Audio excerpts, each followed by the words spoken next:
Hi, I am Hitesh Dadij और मैं आज आपके लिए इंग्लिश का सबसे बेसिक टॉपिक लेकर के आया हूं जिसका नाम है पार्ट्स ऑफ स्पीच। तो आइए हम स्टार्ट करते हैं हमारा आज का topic parts of speech. Speech जो होता है उसको कम्युनिकेशन कहा जाता है। यह इस कम्युनिकेशन का एक सिमिलर वर्ड जैसा ही है। कम्युनिकेशन का मतलब वार्तालाप, जो हम बातचीत करते हैं वह पार्ट्स ऑफ स्पीच का ही एक हिस्सा होता है। जो कम्युनिकेशंस होते हैं, कम्युनिकेशंस के कई सारे अलग अलग पार्ट्स होते हैं। जब हम कम्युनिकेशंस के पार्ट्स के बारे में डिटेल में जानते हैं, डिटेल में स्टडी करते हैं, तो उसे पार्ट्स ऑफ स्पीच कहा जाता है। और पार्ट्स ऑफ स्पीच जो होता है उसके बेसिकली बहुत सारे टाइप्स होते हैं, जिसमें से हमारे पास जो टाइप्स अवेलेबल है हम उस टाइप्स के बारे में डिस्कस कर लेते हैं एक बार। फर्स्ट नंबर का जो टॉपिक होता है उसको बोला जाता है नाउन। सेकंड नंबर का जो टॉपिक होता है उसको बोला जाता है प्रोनाउन। थर्ड नंबर पे हमारे पास में आता है उसको बोलते हैं वर्ब। फोर्थ नंबर पे हमारे पास जो टॉपिक आता है उसको बोलते हैं एडजेक्टिव। फिफ्थ नंबर पे जो हमारे पास टॉपिक आता है उसे हम बोलते हैं एडवर्ब। सिक्स्थ नंबर पे जो हमारे पास टॉपिक आता है उसको बोलते हैं प्रीपोजिशन। पार्ट ऑफ स्पीच का जो सेवेंथ नंबर का टॉपिक है उसे बोला जाता है कंजक्शन। और जो 8 नंबर का पार्ट होता है उसे बोला जाता है इंटरजेक्शन। तो हमारे पास में पार्ट्स ऑफ स्पीच के 8 टाइप्स अवेलेबल है, जिनमें से हम सबसे पहले स्टडी करेंगे नाउन के बारे में। हमारा पहले टॉपिक के बारे में डिस्कस करते हैं जिसका नाम है नाउन। नाउन किसे कहा जाता है? जब भी हम किसी पर्सन के नेम के बारे में बात करते हैं, किसी एनिमल के नेम के बारे में बात करते हैं, किसी थिंग के नेम के बारे में बात कर सकते हैं, या फिर प्लेस के नेम के बारे में बात करते हैं, तो उसे नाउन कहा जाता है। तो अगर हम इंग्लिश में बात करते हैं तो इंग्लिश में क्या बोला जा सकता है? इंग्लिश में क्या डेफिनेशन बनेगी इसकी? The name of person, animals, things and place are known as noun.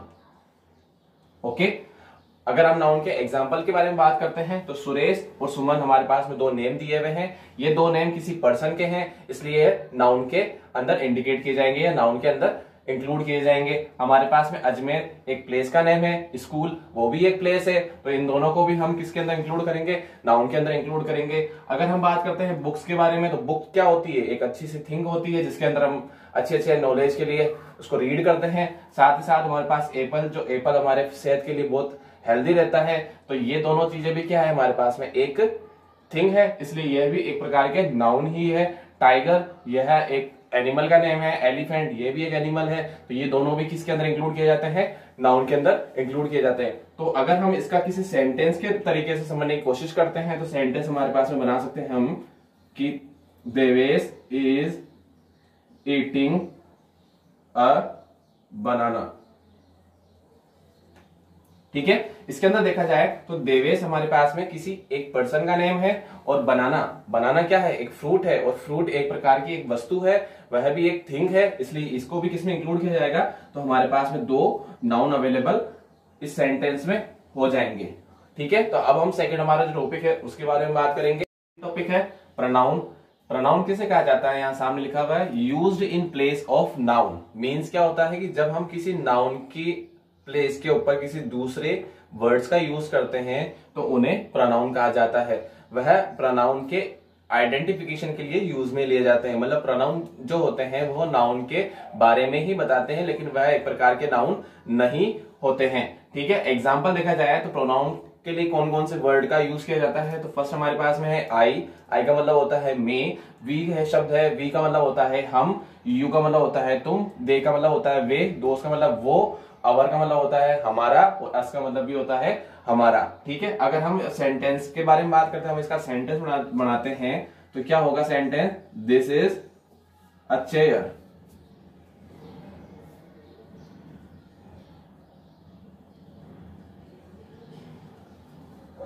Sentence क्या है? This is a chair. यहां पर इस सेंटेंस में अगर हम बात करते हैं दिस, तो यह एक प्रोनाउन नहीं है। यहां पर प्रोनाउन क्या होगा? चेयर, क्योंकि चेयर एक वस्तु का नाम है। और प्रोनाउन नाउन किसे कहा जाता है? जब हम किसी थिंग के नेम के बारे में बात करते हैं, मतलब कि किसी वस्तु के नेम के बारे में, नाम के बारे में बताते हैं, तो वो नाउन कहलाता है। तो चेयर हमारे पास में एक थिंग है, और तो ये हमारे लिए क्या होगी, नाउन हो जाएगी। ठीक है, अब नाउन हो गया। सेकंड वाले सेंटेंस में चलते हैं। सेकंड वाले सेंटेंस में क्या बोल रहा है, इट इज रेड। मीनिंग क्या हो गया कि यहाँ पर जो रेड कलर है किसके लिए इंडिकेट किया जा रहा है, ये रेड कलर चेयर के लिए इंडिकेट किया जा रहा है। इसलिए हमारे पास ये जो इट है ये किसके लिए, किस प्रकार से काम में लिया जाएगा, यह होगा हमारे पास में एक प्रोनाउन। ठीक है, अब सेकंड सेंटेंस अगर बना के देखते हैं हम कि he is my best friend. अगर हम बात करते हैं कि he is my best friend, तो इस सेंटेंस में देखा जाए तो ही, यह, इसका मतलब होता है वह, यह वह किसी लड़के के लिए काम में लिया जाता है। ठीक है, तो ये ही किसके बारे में बता रहा है, किसी लड़के के बारे में बता रहा है, लेकिन हमें ये नहीं पता कि वो लड़का, उस लड़के का क्या नाम है, लेकिन इससे ये पता जरूर चल रहा है कि यह एक लड़का है। इसलिए हमारे पास में ये कौन हो गया, एक प्रोनाउन हो गया। अगर हम बात करते हैं माय, माय का मतलब होता है मे का पॉसेसिव वर्ड होता है। जब हम प्रोनाउन टेबल के बारे में स्टडी करेंगे तब मैं आपको इसके बारे में अच्छे से डिटेल में बता पाऊंगा। माय जो है आई का पॉसेसिव होता है, इसका मतलब ये होता है मेरा। तो यहाँ पर ये भी कौन हो गया, एक किसी इंसान के बारे में बता रहा है कि वह मेरा बेस्ट फ्रेंड है। तो यहाँ पर ये भी क्या हो जाएगा हमारे पास में, प्रोनाउन हो जाएगा। ठीक है, तीसरा टॉपिक है हमारा वर्ब।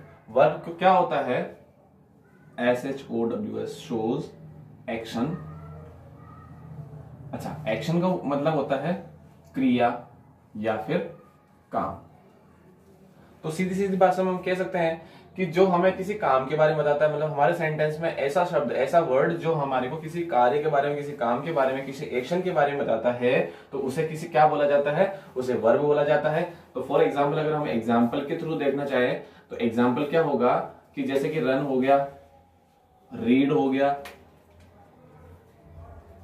स्पीक हो गया, वॉक हो गया। ये सब शब्द क्या बता रहे हैं कि इंसान के द्वारा किए जाने वाले काम के बारे में रिप्रेजेंट कर रहे हैं, इंसान के द्वारा किए जाने वाले काम को शो कर रहे हैं। तो ये सब क्या किसमें इंक्लूड किए जाएंगे, वर्ब में इंक्लूड किए जाते हैं। अगर हम इसका सेंटेंस बना के देखते हैं तो सेंटेंस क्या बनेगा इसका कि ही रीड, सॉरी यहां पे आर छोटा आएगा, ही रीड अ बुक। इस सेंटेंस में क्या पता क्या चल रहा है कि ये जो ही, ये कोई एक आदमी है, कोई इंसान है, कोई एक लड़का है, मेल पर्सन है, जो क्या कर रहा है, बुक को रीड कर रहा है। और रीड का मतलब होता है पढ़ना। तो यहाँ पर एक हमें पता चल रहा है कि ये क्या काम कर रहा है, पढ़ने का काम कर रहा है। तो इसलिए हमारे पास में जो रीड शब्द है ये एक प्रकार की वर्ब होगी। हमारा एडजेक्टिव। एडजेक्टिव क्या होता है, जो हमें नाउन के या प्रोनाउन के बारे में डिस्क्रिप्शन देता हो या हमारे को उसकी एडिशनल इंफॉर्मेशन देता हो, किसकी, नाउन और प्रोनाउन की, तो उसे एडजेक्टिव कहा जाता है। मैं वापस रिपीट कर देता हूं कि जो हमें नाउन और प्रोनाउन की एडिशनल इंफॉर्मेशन देता है उसे एडजेक्टिव कहा जाता है। फॉर एग्जाम्पल अपन लेते हैं कि Neha has a pink bag. Sentence हमारे पास में क्या है, Neha has a pink bag. इस सेंटेंस में आप ध्यान से आप देखते हैं तो नेहा हमारे पास में कौन है, एक नाउन है, और जो बैग है वो भी क्या है, एक थिंग है, इसलिए यह भी एक नाउन है। लेकिन हमने जब एडजेक्टिव के बारे में पढ़ा तो वो क्या कह रहा है कि नाउन और प्रोनाउन की जो एडिशनल इंफॉर्मेशन देता हो, है ना, मतलब कि जो नाउन और प्रोनाउन जो है उसकी कुछ एक्स्ट्रा नॉलेज हमारे को प्रोवाइड कराता हो तो उसे एडजेक्टिव कहते हैं। तो आइए हम देखते हैं इस सेंटेंस में कहां पर हमारे को एक्स्ट्रा नॉलेज मिल रही है। नेहा के बारे में कुछ तो एक्स्ट्रा नॉलेज मिल नहीं रही है, लेकिन जो बैग है वो भी हमारे पास एक नाउन है, उसकी नॉलेज क्या मिल रही है कि जो बैग है वह एक पिंक कलर का है। तो ये जो पिंक शब्द है या पिंक जो वर्ड है ये हमारे लिए क्या होगा, एडजेक्टिव का काम करेगा। फिफ्थ पॉइंट है हमारा एडवर्ब। एडवर्ब और एडजेक्टिव, जो जस्ट हमने जो पहले जो पढ़ा था उसका नाम था एडजेक्टिव और यह है एडवर्ब। ध्यान से सुनिए, दोनों के नाम प्रोनाउंसिएशन के अंदर भी सिमिलर लग रहे हैं, तो वैसे ही हमें पता चल रहा है, हम आइडिया लगा सकते हैं कि इन दोनों के अंदर कुछ ना कुछ सेम रिलेशंस होंगे, है ना। तो हम आगे समझते हैं कि जो एडजेक्टिव था वो क्या करता था कि हमें नाउन और प्रोनाउन के बारे में डिस्क्रिप्शन देता था, नाउन और प्रोनाउन की एडिशनल इंफॉर्मेशन देता था। लेकिन यहाँ पर जो एडवर्ब है, एडवर्ब में वर्ब जो शब्द है, इससे हम अंदाजा लगा सकते हैं कि जो सेंटेंस या जिस सेंटेंस में हमें वर्ब की कुछ एडिशनल इंफॉर्मेशन के बारे में पता चलता है या वर्ब की कोई मॉडिफाइड इंफॉर्मेशन प्रोवाइड होती है तो उसे एडजेक्टिव कहा जाता है। उसके साथ ही साथ में अगर हमारे कोई सेंटेंस है, उस सेंटेंस में हमारे पास में दो एडजेक्टिव अवेलेबल है, उन दो एडजेक्टिव में से भी किसी एक एडजेक्टिव का कुछ एडिशनल इंफॉर्मेशन हमें उपलब्ध होती हो तो वो वर्ड भी क्या कहलाएगा, एडवर्ब कहलाएगा। हम इसको एक एग्जांपल के थ्रू समझ सकते हैं। सेंटेंस क्या होगा हमारे पास में एग्जांपल के लिए कि ही Seng beautifully.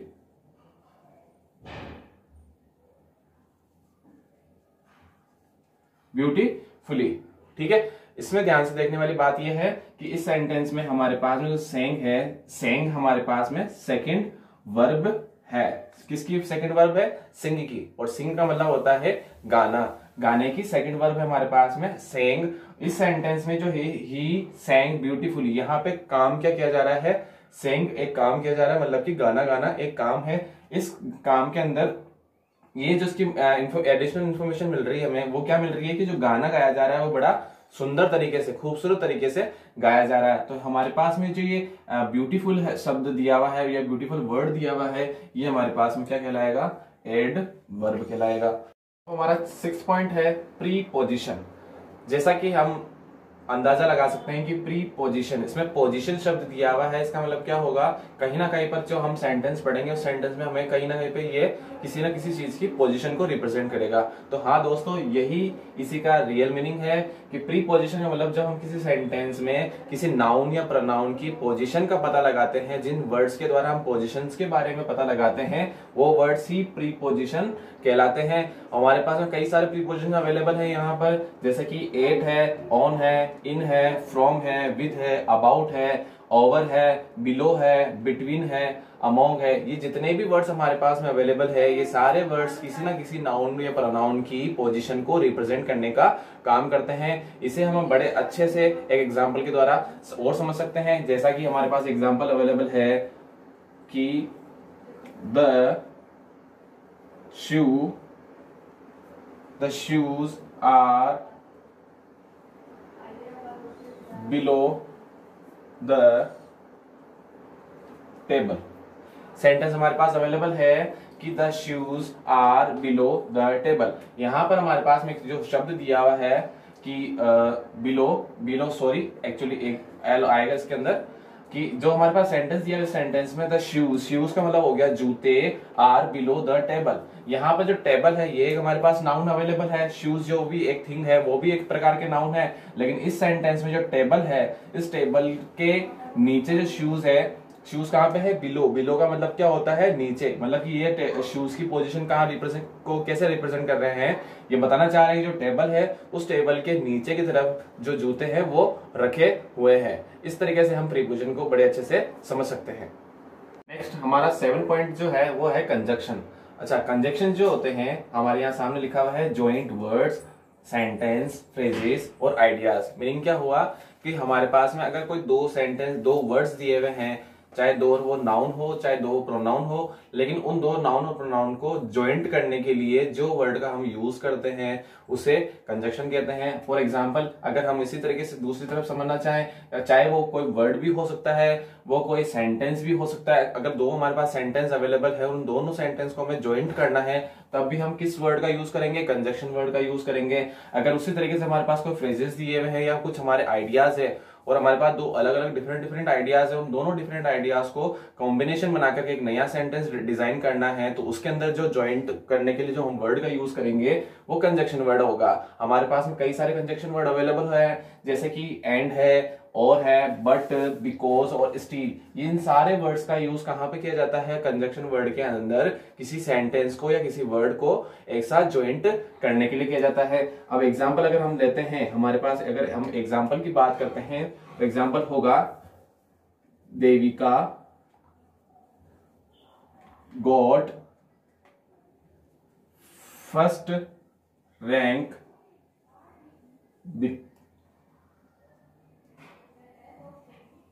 because she worked hard.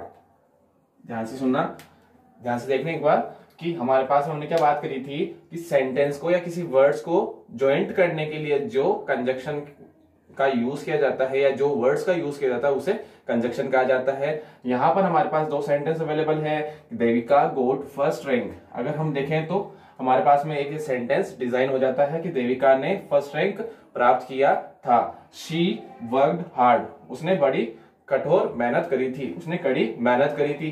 ठीक है, अगर हम ये देखें तो देखिए सेकंड सेंटेंस अवेलेबल हो गया, लेकिन हम इन दो अलग अलग सेंटेंस को जोड़ने के लिए जो कंजक्शन वर्ड का यूज कर रहे हैं वो हमारे पास है बिकॉज, है ना। तो हमारे पास यहाँ पे कंजक्शन वर्ड क्या होगा, बिकॉज होगा। इसलिए हमारा पूरा सेंटेंस क्या बना अब, Devika got first rank because she worked hard. Devika ने प्रथम अंक प्राप्त किया क्योंकि उसने कड़ी मेहनत करी थी। इस तरीके से हम और अलग वर्ड्स का यूज करके कंजक्शन वर्ड के द्वारा हम दो अलग अलग सेंटेंस को ज्वाइंट कर सकते हैं। गाइस, हमारी आज की वीडियो का ये लास्ट टॉपिक है जिसका नाम है इंटरजेक्शन, और ये हमारा 8 पॉइंट है, हमारा लास्ट पॉइंट है इंटरजेक्शन। इंटरजेक्शन क्या होता है, जो हमारे सेंटेंस में किसी हमारे जो इमोशंस होते हैं उन इमोशंस को रिप्रेजेंट करने का काम करता है। हमारे सेंटेंस में जो भी कोई हमारे ह्यूमन के द्वारा जो रिएक्ट किया गया कोई इमोशंस होता है, चाहे वो हैप्पी का हो, चाहे वो सैड का हो, चाहे वो किसी सरप्राइज का हो, किसी भी तरह का वो हमारे पास में इमोशंस हो सकता है। लेकिन अगर हमारे सेंटेंस में वह है किसी इमोशंस को एक्सप्रेस करने का काम करता है तो वो उस वर्ड को हम इंटरजेक्शन कहते हैं। दूसरी चीज इसको आइडेंटिफाई करने का सबसे अच्छा तरीका ये भी है कि जो हमारे पास में इंटरजेक्शन वर्ड होगा वह इंटरजेक्शन वर्ड के अंदर हमारे पास में हमेशा हमें एक इस तरीके का साइन दिखाई देगा जिसको एक्सक्लेमेटरी साइन कहा जाता है। दूसरी चीज, इन सेंटेंस के अंदर जो हमारे पास जो इंटरसेक्शन वर्ड है वो कौन कौन से अवेलेबल है, वाव हो गया, आउच हो गया, हे, हुर्रे, मतलब बहुत सारे ऐसे शब्द हैं जैसे कि इन सेंटेंस के द्वारा हम हमारी फीलिंग्स को, हमारे इमोशंस को रिप्रेजेंट कर सकते हैं। तो हमारे पास में एक सेंटेंस अवेलेबल है जिसको देख करके आप बताना कि किस तरीके का सेंटेंस होगा।